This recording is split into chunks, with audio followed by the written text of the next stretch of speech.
Hello guys, मैं हूं Danish Ansari DS oven से। जैसा कि आप सभी जानते हैं, हम बेकरी की मशीनें बनाते हैं। Rotary rack oven, spiral mixer, planetary mixer, bread slicer cutter, cookie dropping machine. तो दोस्तों, आज हम बात करेंगे रस्क प्लांट के बारे में, टोस्ट प्लांट के बारे में कि आपको उसमें अगर रस का प्लांट डालना है। दोस्तों, आप अगर टोस्ट की बेकरी डालना चाह रहे हैं तो उसमें आपको कौन कौन सी मशीनें यूज़ में आने वाली हैं, आपको कौन कौन सी मशीनें चाहिए, उसमें आपको कितनी बड़ी जगह चाहिए, एरिया कितना बड़ा जगह चाहिए उसमें।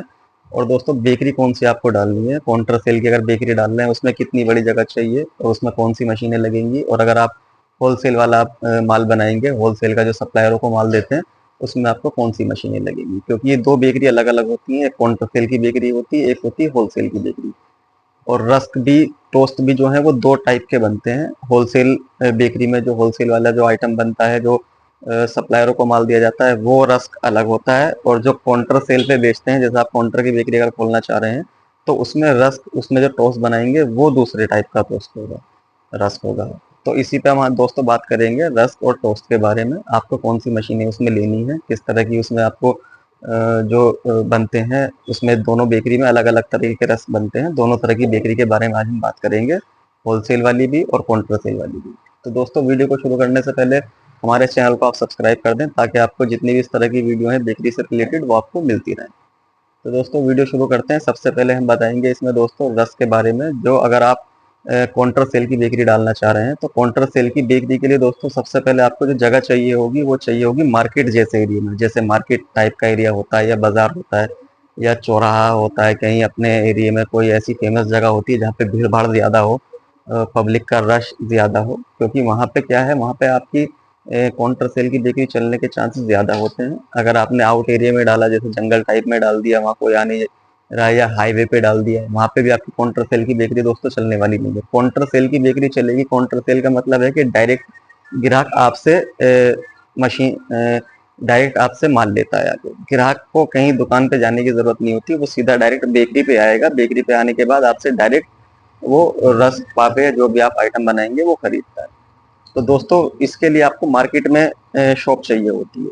इसके लिए आपको, जैसे मैन्युफैक्चरिंग के लिए आप बेकरी डालेंगे, उसमें पीछे का हिस्सा मैन्युफैक्चरिंग के लिए होता है और आगे का शॉप के लिए होता है। तो दोस्तों, जो काउंटर सेल की आप बेकरी डालेंगे, उसमें जो रस्क पे चलेंगे वो चलते हैं उसमें लागत वाला माल। उसमें घी तेल ज्यादा डला हुआ होता है होलसेल वाले के मुकाबले में। होलसेल वाले की भी बात करेंगे, उसमें कौन सा आप रस बनाएंगे, कौन सा टोस्ट बनाएंगे। अभी हम बात कर रहे हैं छोटी बेकरी, जो काउंटर सेल की बेकरी होती है। उसमें आपको क्या है, उसमें आपका रस जो बनेगा वो लागत वाला माल बनता है। लागत वाले में क्या होता है, जैसे आप किलो के हिसाब से मार्केट में बेचते हैं, तो वो किलो में भारी वजन आएगा। और उसमें जैसा आपने देखा होगा, आप सुबह नाश्ते में लेके आते हैं, रस लेके आते हैं, उसमें क्या देखा आपने बेकरी में, वो डायरेक्ट आप बेकरी से लेके आते हैं। ऐसा नहीं कि आप परचून की दुकान से गए और रस लेके आए। खाने के लिए, आप नाश्ते के लिए अपने, हम डायरेक्ट बेकरी से लेने जाते हैं, जो अपने मोहल्ले में, गली मोहल्ले में अपने लोकल की बेकरी होती है। उसमें आपने देखा होगा, जब खाते हैं तो उसमें दोस्तों तेल और घी ज्यादा मात्रा में होता है। उसको बोलते हैं लागत वाला।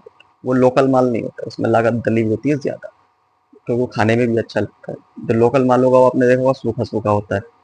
जो काउंटर सेल की बेकरी में रस बनेंगे, वो बनेंगे लागत वाले रस। मतलब उसमें घी तेल ज्यादा होगा, वो भारी वजन में भी भारी रस होते हैं। पापे जो होते हैं वो टोस भारी होते हैं, उसमें चलता है लागत वाला।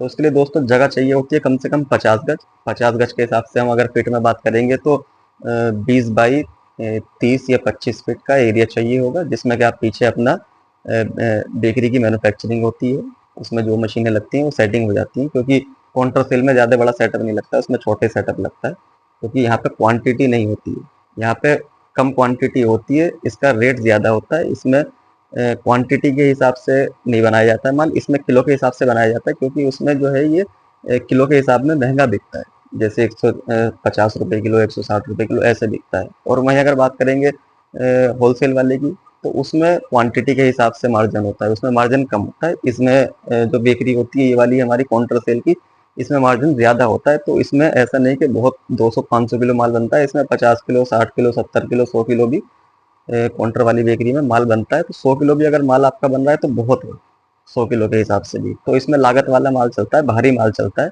जिसमें कि कस्टमर को जायका जायका लगता है। कस्टमर बार बार आपके पास बेकरी में आके टोस्ट खरीदता है आपसे। अगर आप उसी में हल्का लोकल माल बनाओगे, वो आपकी बेकरी में नहीं चलेगा। तो इसमें जगह दोस्तों, सबसे पहले बात करते हैं जगह की। तो जगह इसमें चाहिए होती है, 50 गज का हॉल चाहिए होता है। 50 गज में पीछे में आपकी आगे की दुकान के लिए छोड़ देते हैं, शॉप के लिए, इसमें आप काउंटर लगाएंगे अपना, जहाँ पे माल बन के रेडी होगा उसके लिए आप एक दुकान का एरिया छोड़ देंगे, बाकी पीछे सारे में मैन्युफैक्चरिंग होगी। मैन्युफैक्चरिंग में बात करते हैं दोस्तों क्या क्या मशीनें लगती हैं, उसमें सबसे पहले हम बात करते हैं मिक्सर की। तो मिक्सर जैसे हमने बताया कि बेकरी भी दो तरीके की होती है, रस की, टोस्ट की। तो अभी हम बात कर रहे हैं जो काउंटर सेल की बेकरी में जो मिक्सर लगेगा। मिक्सर दो तरीके के होते हैं, एक होता है स्पाइरल मिक्सर, दूसरा होता है स्लो स्पीड वाला मिक्सर, जो मैदा गूंदने का काम करता है। दोनों मैदा का ही काम करते हैं मिक्स करने का, लेकिन स्लो स्पीड वाला मिक्सर, दोस्तों याद रखना, स्लो स्पीड वाला मिक्सर जो है वो चलेगा हमारा काउंटर सेल की बेकरी में, वो सप्लायर के काम में नहीं चलेगा। स्लो स्पीड मिक्सचर, तलवार वाला मिक्सचर भी बोलते हैं उसको, वो तलवार वाला मिक्सचर चलेगा काउंटर की बेकरी में, क्योंकि काउंटर की बेकरी में जो है वो लागत वाला माल बनता है काउंटर सेल की बेकरी में। और काउंटर सेल की बेकरी में लागत की माल की वजह से स्लो स्पीड वाला मिक्सचर चाहिए होगा। स्लो स्पीड का मिक्सचर का ये फायदा रहता है कि जो हमने घी तेल डाला है उसके अंदर लागत बढ़ाने के लिए, जायका बढ़ाने के लिए, वो उसको खत्म नहीं होने देगा, वो बरकरार रखेगा, उसमें पूरा वही जायका आने देगा। और अगर आपने उसमें स्पाइरल मिक्सर लगा दिया, स्पाइरल मिक्सर की ये खास बात होती है, वो 10 से 15 मिनट में मिक्स कर देता है डो, रेडी कर देगा बिल्कुल आपकी मैदा। लेकिन वो क्या करेगा, वो आपकी लागत खत्म कर देगा। उसकी जो स्पीड होती है, जो उसमें स्प्रिंग लगा हुआ होता है टाची, उसकी स्पीड इतनी होती है, हाई स्पीड स्पाइरल मिक्सर को हाई स्पीड मिक्सर बोलते हैं। वो क्या है, वो लागत खत्म कर देता है, उसकी घी तेल जो आपने डाला है वो सब खत्म कर देगा। वो सूखे सूखे से पापे रस जो आपके टोस हैं वो सूखे सूखे लगेंगे। लेकिन यहाँ पे क्या है, यहाँ पे आपको स्लो स्पीड मिक्सचर चाहिए, तलवार मिक्सचर। तलवार मिक्सचर जो होगा ये आपके लिए सबसे बेस्ट रहेगा काउंटर सेल के लिए, इसमें आपको स्पाइरल लगाने की जरूरत नहीं, और ये स्पाइरल से सस्ता भी होता है, स्पाइरल महंगा होता है। स्पाइरल होता है खमीरे के लिए, और टोस्ट में भी वो चलता है, लेकिन वो कौन सी बेकरी में चलता है वो दूसरी बेकरी है, उसके लिए हम अभी बात करेंगे। अभी हम बात कर रहे हैं काउंटर सेल की। तो काउंटर सेल में सबसे पहले जो मिक्सर लगेगा दोस्तों, वो लगेगा slow speed mixer. Slow speed mixer के बारे में आपने क्लियर कर ही दिया मैंने, कि आपको पता लग गया कि स्लो स्पीड क्यों रखना है, क्योंकि उसमें स्लो स्पीड होती है और वो लागत आपकी बरकरार रखेगा। घी तेल चीनी मैदा जो उसमें डला हुआ है वो सब पूरा अपना स्लो स्पीड में मिक्स होता है, क्योंकि उसमें 35 से 40 मिनट लगते हैं मिक्स करने में।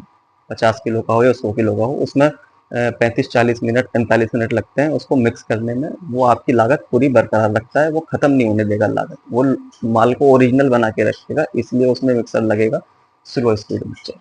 उसके बाद बात करते हैं दोस्तों बेकिंग की। तो बेकिंग के लिए लगता है रोटरी रेक ओवन। जैसे आप ये देख रहे हैं पीछे, ये हमारा रोटरी रेक ओवन है। ये तो खैर बड़ा साइज का, ये 84 ट्रे का ओवन है। उसमें आप काउंटर सेल की बेकरी में लगाएंगे 24 ट्रे का, 24 ट्रे का या 28 ट्रे का, या ज़्यादा से ज़्यादा 36 ट्रे का ओवन लगा सकते हैं। सही नॉर्मल काम के लिए 150 केजी पर डे अगर काम करना है आपको, काउंटर के हिसाब से इतना रहता है काम 100 केजी से 150 केजी का, तो उसमें आपको 24 ओवन सबसे बेस्ट रहता है। ज़्यादा बड़ा करना है 28 ट्रे का।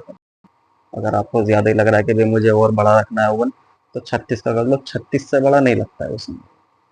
तो उसमें आपको 28 ट्रे का लगाना है बेकिंग। उसके बाद उसका दोस्तों एक स्लाइसर कट, तो स्लाइसर कटर, रस स्लाइसर कटर, उसमें आपको दो साइज में आएगा। जैसे कटर होता है, एक सिंगल भी होता है, एक डबल भी होता है, तो उसमें आप दो डबल वाला रखेंगे। डबल वाले में ये फायदा होगा, रस जो है टोस, वो दो साइज की कटिंग होती है, उसमें दो साइज की स्लाइस निकल जाएगी। जैसे आपका एक हो गया 14, दूसरा तरफ कंघी लगेगी उसमें 16 लगेगी। छोटे वाले रस एक होगा, पतले वाले। अगर आपको जानते हैं पतले वाले तो आपके पास पतले वाले, अगर आपके पास मुझे ज़्यादा चढ़ेगा